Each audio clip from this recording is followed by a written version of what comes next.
Trieste. Allora, Raffaele Padrone, segretario generale dell'UGL Sicurezza Friuli Venezia Giulia, mi pare che con una nota quest'oggi abbia sottolineato ancora una volta la mancanza di uomini, no? Comunque la possibilità di assumere, ma tutto è bloccato. Sì, la mancanza di assumere, ben ritrovati innanzitutto.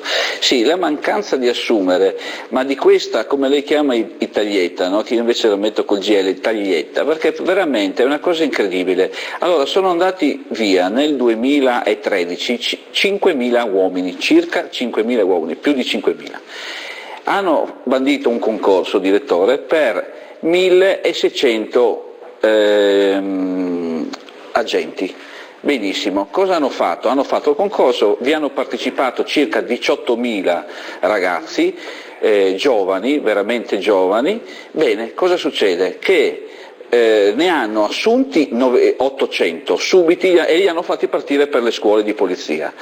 Gli altri 164, perché alla fine poi erano 964, nonché i vincitori erano 1.800, bene, cosa succede? Che gli 800 sono partiti, 164 rientrano in una legge del 2004, la legge Martino, che si trovano, avendo vinto il concorso in polizia, si trovano a fare 4 anni nell'esercito. Allora, innanzitutto c'è da dire che io concorro per fare il poliziotto e poi mi trovo a fare il militare per 4 anni, ma la beffa non è che il problema questi partiranno, sì, ma fra 4 anni, essendo scadute le visite mediche, noi dovremo rifar fare le visite mediche a queste persone e quindi rispendere soldi a delle persone, a circa 600 persone che hanno già vinto un concorso nel 2013. Quindi l'assurdità di questa Italia: abbiamo fatto il concorso,